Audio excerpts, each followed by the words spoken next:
let's pull back the curtain here and do a film breakdown of the most explosive rushing offense and maybe pre-knee injury, the most explosive running back in the NFL last year. The Miami Dolphins and De'Von Achane, Phil Mackey. I quit football in 8th grade, so I'm going to shut up and turn it over to these two guys, Alex Boone and Jeremiah Sirles, 16 combined years in the NFL trenches. De'Von Achane averaged 7.8 yards per carry. And that number was down after the knee injury because he wasn't quite the same guy and the team kind of sputtered down the stretch. But just before we roll tape on some of these run plays here, gentlemen, your thoughts looking back at that Miami Dolphins running game specifically, the scheme, the dominance early in the season. They dropped 70 points on the Broncos at one point. Yep. Dude, they were awesome. And the way that they move offensively is so fucking cool. They're nothing is out of bounds for them. And the way that Mike McDaniel thinks is so off the wall that everything is live. And that to me is what makes them so fucking scary. One of their biggest plays last year that they ran with Achane was like this mid-zone toss. And it's like, I'm going to toss him the ball, and then all of a sudden everyone's going to get where? They're going to go running because the rest of the game we're going to be running everywhere, and then all of a sudden we just keep cutting back. Like, everything about this makes sense. And it's funny because people look at him and they don't take him very serious. Mike McDaniel's like, oh, look at this fucking guy. He's actually probably one of the smartest fucking people in the NFL right now. Like, there's no question that when you look at the way he can draw up an offense and his ability to go, this is what our offense is good at. We have all this speed. Let's scare everybody. Let's do these massive bubbles on the outside, and we'll have fade routes everywhere. And it's like, we're going to cover every inch. Oh, and by the way, we just pitched the ball to our running back, who's also like a receiver. It's just, it works on so many different levels, and it's so exciting to see where they're going to come back this year. But I will say this. The fact that they can never play in the fucking cold, that shit has to change. Because if you're going to play football, you got to be a tough guy at some point. And I love that the NFL gave them some cold games. Didn't they give them like Green Bay at the end of the year, or like New England or something? Teach them how to play in fucking cold games, somebody, please. Good God, I want to see them go farther into the playoffs. Yeah, I mean, McDaniels is the most unassuming head coach I think of all time. Like, and he had one of the most cringeworthy moments when he FaceTimed Tua when like he got hired, and he's like, "We're gonna do it all together, man." He's like, "It is probably like." Who are you? Right. But the more you get to see him, and like I have 2 clients on that team who love him. Right. And he really is cut from that crazy like space brain offensive system where it's like anything's live at any time. He's going to come in and be the guy that's drawing on the board. Like, it could work like this, and be like, yeah, that could actually work. But they love speed, right? They love speed, right? They love speed. They love spreading guys out. And when you have as many weapons as they do, that's why Achane's able to have the success he has, because when you have to respect the edge so much, because you know that at any moment those dudes can go right over the top of you, you're going to deal with light boxes. You're going to deal with good, friendly run game boxes, and you have to pick your times and pick your points when you want to go and get after it. But if you can hit it right, I mean, look at this. Look at the space that's in beautiful. Look how much green grass is in between that shit. Just look at all this. Is Armstead coming back, by the way? Yes, he is. Okay, I'm just making sure. Well, it mattered in my O-line rankings. Same here. Which you can find the top 10 offensive lines ranked on what's the second. I can't believe we had 9 of the same team. God, we are so brothers from another mother, dude. God, I love it. It's crazy. So I'm going to roll some of these run plays, and you tell me what you're seeing here. And then just like the explosiveness. Exactly what you just said. I mean, you spread everyone out. You get a bubble motion to start, right? You get a quick motion out to the outside. So immediately all the linebackers are moving at the snap of the ball, right? If you're moving at the snap of the ball, then that means your eyes aren't in the backfield as quickly as they need to be in order to like read, react, and attack, right? That's linebacker's job. If they're watching this guy bounce outside, they're thinking, okay, is it bubble, right? Is it an RPO? Like, what are they doing? So all that hesitation, that moment of hesitation is all these offensive linemen need to go, right? You get Tron Armstead pulling around out here, right? You get a great crack block there by the receiver, boom. And then you come over here. Look at that lane. And look at that fucking running lane. You could drive my truck through that fucking, look at that thing, dude. Tight end holding a block? You got to be shitting me. Little crack block there. Ooh, look at that. Coming through. The whole point of a push crack play like this is to cut the defense, right? If you can cut the defense, and this is where you have to rely on your receivers. And not only are these dudes fast, but like if you're going to run perimeter runs, you have to have your receivers be able to block and put bodies on bodies. Absolutely. Right? Because this play doesn't go if the tight end doesn't get the pin block and if the receiver that's coming in here doesn't get his pin block. Is that right? Josie Jewell? Josie Jewell, right? Yeah. Like this receiver. Fucking let a receiver block you. Right? This receiver, like, and all you have to ask him be like, dude, I just want you to try. Like, just get in the way, right? That's That's you trying. That's trying. The unsung basketball. hero here is McGovern. I was going to say 58. Yep. Right? And I'm pretty saw sure it. that's McGovern. Pretty right? sure. Like, Or is that Connor Williams? Connor Williams. Connor Williams. That's what it is. Connor Williams. Hey, I was thinking the same thing. This backside block is so many people overlook this block. And I'm telling you, I talk to the guys in the gym all the time. Right here, they're like, oh, God, I got to keep getting him. This block right here allows him to cut back right there and take off. Without that block, that tackle's made right there. That's the difference between a 12-yard gain and a 25. Yeah. Right? Like the backside blocks on these outside zones are the most critical out of all of them. Look at all this happening here. Dude, I mean, look at this fucking beat. Good luck being a linebacker. I know. Like good I know. luck being a linebacker against this team, dude. Dude, they Your don't even eyes- block the 3 technique. They don't even block Your Mark eyes Purcell. are just like, I don't know where I'm going. Right? So like let's just take this one chunk at a time. Right? One chunk at a time. So let's I'm going to watch slow this way down here. let's way watch down. The O-line first, right? So if I'm 49, I'm seeing pulling guard going to the right. Right? So that's my Stutter. first need. Right? Okay, hey, pulling guard, pulling over here. So that probably means I need to get my butt moving back to that side. But I also have this motion coming across the other way. Right? Yeah. So who do I pick? So they see pulling guard here, and 41's like, okay, pulling guard, I got to plant and I got to fill that hole. 49's like, wait, is that the backside tackle climbing up to me right now? Right? And so their eyes are just a mess. And then you look on the outside here, you've got this tight end that's like, oh, I'm just going to pin you in here, 42. I'm just going to pin you right here. And then he just does this kind of like weird saving block, which I'm surprised this didn't get called for like a clip because he kind of just rolls. He gets very lucky. Hey, yeah, he didn't gets even need to very do that. lucky. Oh, turf monster. but hey- Back up. Oh, turf Oh, I monster. saw it. Hold on. I Back saw up, it. back up, I back up, saw back up, it. back up, back I saw up. it. I saw it. Can't ignore the turf monster. Oh, Big go fella. ahead. We just gave you so much love on the last one. Go ahead, Connor. Show us what you got. This, by the way, this is called an Big OTG. green monster. Oh, God. We Didn't call even that need an him, by the way. OTG. Didn't even need him to break a 40-yard run here. No. All right, listen, go back real quick, too, because one of the great things about this is, and I want to show this because this is something that I find to be super interesting nowadays in football.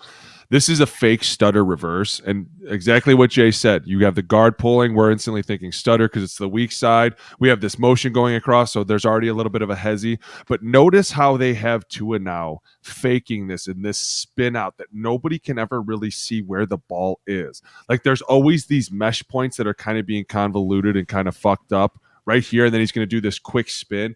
Like this happens all the time. And that's why the defenses don't know how to react. This is their whole offense. Almost every other play, he's constantly faking here, handing here, going here. Guys are moving. Like after a while, you're like, dude, fuck this shit. I'm good. You know what? I'm just going to stay right here. And that's the moment where we cook you deep. The Broncos certainly reached a point in this game where they kind of said, screw this. We're good. We've had enough. Because the moment you stay still, that's when they're going to play action you to death. I mean, actually go back. You see the middle linebacker doesn't move here. It's the same exact thing. It's kind of happens to us sometimes at the O-line. We're just like, fuck it. I'm going to stay right here and I should be the most safe. And it's actually when you're not. And it's like, no, you need to play ball with us. You need to figure this out. Watch him again. Fucking move. He does, everyone else is gone.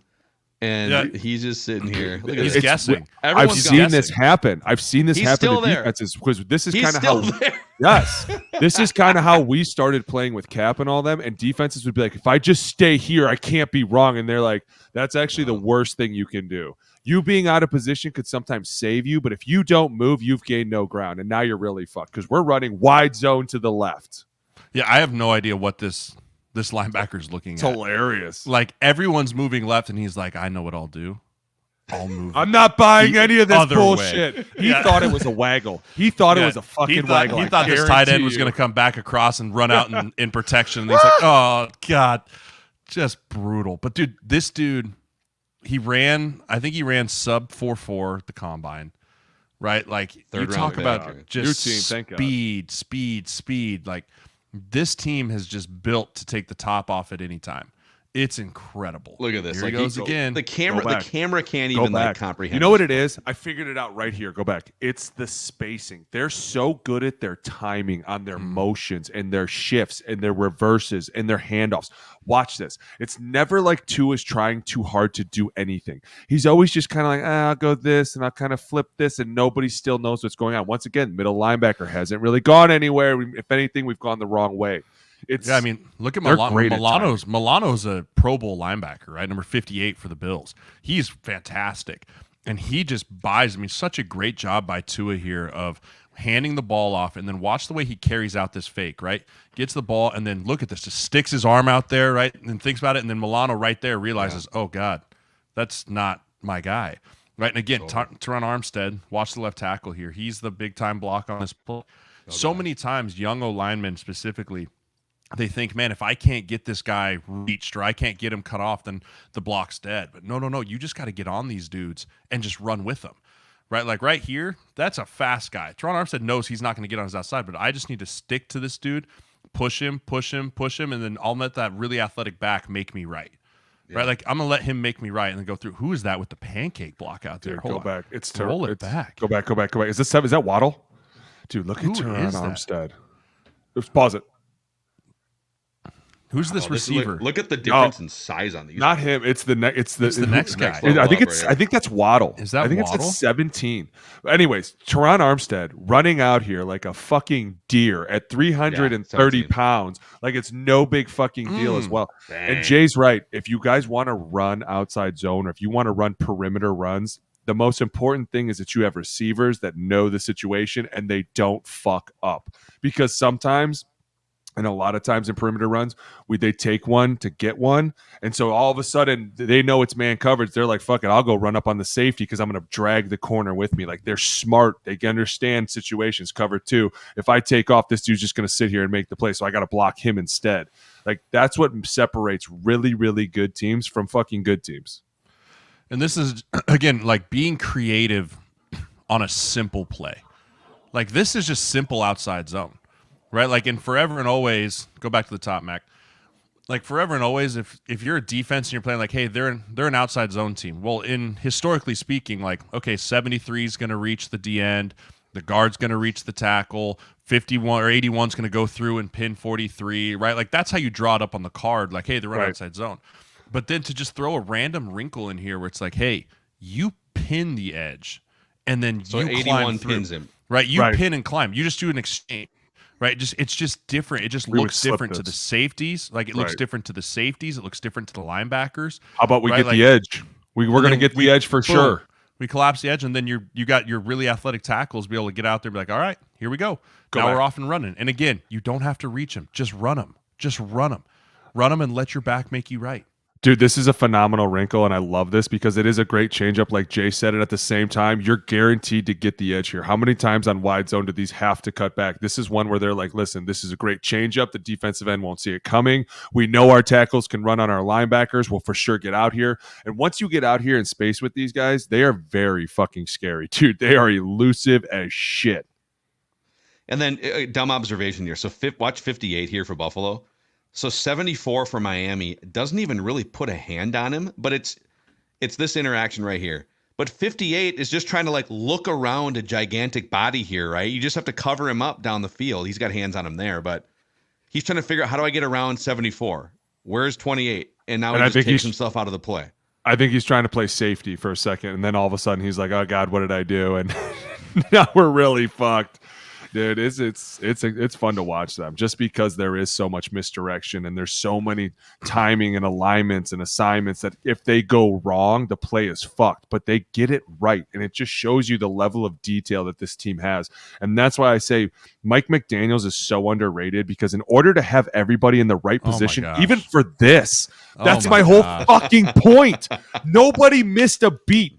Tua wasn't holding the ball long enough to get sacked. It was just long enough that all of a sudden the D tackle was like, oh, he's mine. Fuck, he's not mine. Like, you have to be so detailed, and you have to know the speed of every single player, because, dude, imagine trying to time up a Tyreek Hill motion. Fuck you, dude. That would be incredibly hard. Now we're just not going to motion him. We're going to bubble motion him. So now it's an even different. Like, you have to be so smart and so fucking incredibly detailed to get all these things right. Dude, I love this. It takes so much to be what we refer to this as in phase. Like, everyone's in phase with each other, right? Like, you see the timing of everything. Like, so stop it right there. Boom. Right? Like, the ability to say, okay, we got our lead blocker out front. We got our cleanup guy in 58. We've got our backside guys that have had enough time now to be able to get themselves on their track and go. And then you have to execute in space. How do you trust that this doesn't get blown up right here? You do. Timing. I mean, it's timing. timing. Exactly you say right. we have to beat him. We have to beat him with the ball, right? Like, 73 has to get enough on him to then go and be able to bounce outside. And you say, okay, you're faster than him. Beat him with the ball. And then everyone out here in space, this is a really hard thing to do, to block in space. Like, so you have to remember, like, it looks like, oh, everyone's like, but like, you're going against dudes that are much faster, much more athletic than you. And you see so many young O linemen and even some vets that get nervous in space and stop chopping their feet. Like, oh, I'm going to mirror you. No, when you're running like this, the only thing you can do is be like, I'm going to pick an aiming point and I'm just going to run. And I'm just going to stay on that track. And if someone's there, I'm going to hit them. If not, I'm going to blow by you and hope the back makes me right. And let the running back stay in phase. Use you. Yeah, let the running back make his money. Right. I'm just going to pick an aiming point and go. And to stay in phase like that is incredible. Did you see the fullback do the fake motion across, and then he does a little whirly bird? It's just the whole fucking dynamic of it. San Francisco kind of made this famous. Watch 30. The old use check. I'm out of here. Dude. And honestly, I think that's Bobby O'Caraway, the middle linebacker 58. He does a great job of identifying this. Like, if you actually look, so yeah, I think that's O'Caraway, 58. Go back real quick. Like, so he's the middle linebacker. So he's seeing everything, right? He's seeing pulling guard. He's seeing 30 start coming back across the ball. This screams stutter to the weak side, right? This stutter to him. But he does actually a phenomenal job of seeing this. But the backside tackle, look, he's just like trying to get over the top, and it's just one white shirt, another white shirt, another white shirt. Like, if you need all the guys to be able to recognize it, but it's just not likely that everyone on the defense is going to recognize it like that middle linebacker did. So again, more motions. Everything is a pre-snap motion. And then you come back and you just go, hey, simple handoff. We're gonna keep it simple, right? Like, we've been trick dicking them the whole game, right? Like, everything's been a secret. Everything's tricking them. Be like, this is just as simple as outside zone as simple can get. You two are gonna triple up. You're gonna single on the front side. We're gonna be this on the back side. Put a hat on a hat. And away we go. First of all, defense is literally like, there's no way it's this easy. There's no way he's taking this. Kayvon Thibodeau should never get blocked by a tight end. Ever. No, but at the same time, this is the point where the defense is like, where's the reverse? Where's something to come out of this? Exactly. Like, they are literally like, there's no way they're just going to hand this ball off and let this guy run at the fucking number one defensive player on our defense. Oh, wait, no, they are. Oh, my God. Oh, my God. Here. So when you say you be up to, so this dude is putting a hand on five. Go back to the start. So, zone terms here. If a tackle and a tight end are working together, it's called a triple. If the guard and the tackle are working together, it's called a double. And then if the center and the front side guard are working together, it's called a single, right? So that's how you identify your combination blocks on the front side. On the back side, if the center and the backside guard are working together, it's called an A. If the guard and the back tackle are working together, it's called a B. And then if the backside tight end, if there was one, and the tackle working together, it's called a C, right? So very simple, right? Single, double, triple, A, B, C. And so when you can just line up and be like, hey, we're just actually going to run this one, the O-line, we're like, oh, thank God. Thank you. I can just come up here and make one not like, hey, we're going to B, bounce, ricochet this because you've got a million things going on. No, chip it. Yeah, and then it just catches the defense like, oh, well, I guess that was the card we practiced all week. We'll get 80 yards to the house. See, once again, here are all these motions, shifts. We got a lead blocker out of nowhere. Everyone's like, God damn it. Dude, they're exciting to watch. That's for goddamn sure. The issue with Miami, right? Like, and here's there's a few of them, is that if it's not hitting explosively, they don't have a grinded out run game. Nope. And that's my biggest issue with them is like, they're all about the explosiveness. And if they're hitting, good luck, right? Like, good luck. It's not going to be good for anyone. But if you're getting that stopped and you're not being successful on first and second down, they didn't have last year a reliable ground and pound 3-4 yards of carry, keep the run game involved. And that's why I think they faltered down the stretch. but it also is because they don't have a big back. Like all their backs are skinny, fast dudes. They don't have a back that's a bell cow. Our undrafted free agent rookie, Chris Brooks, who made that active roster, was their biggest running back at 225, 215, like in that area. And he's an undrafted guy. Like they don't have the bell There's cow no guy. duo. There's no duo double power. teams or power. It's all this running gun. If you miss on that or if you get out of phase, then you're behind the 8 ball. And like that's the development that I want to see Miami have this year of the next phase in the run game is, yes, this is fun and exciting and going, but can you be boring and be successful? I wonder like, that. Can you be boring and be successful? I don't know if they can, but they have to make a way to do that if they want to be successful later in the year. Right. I agree.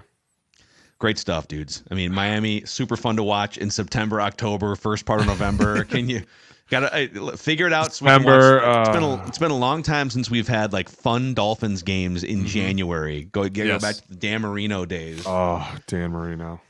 But yeah, and if you're a Dolphins fan, maybe you just stumbled into the O-line committee here. Welcome in. Click that subscribe button and the like button on the O-line committee YouTube channel. And if you're a regular or you're new, drop some recommendations in the comment section. What do you want to see these guys break down in the offseason film-wise? Where do you have the Dolphins on your list? We'll find out next week. Give me a 5 range. Give me a 5. Give me like are you 10 to 15? Are you 15 to 20? Come on, I'll let you know. I'll let you know next week. Come on. I mean, it was hey, by the way, it's crazy how one the podcast. He's going to ruin it. One guy can make this entire thing go up and down so many spots.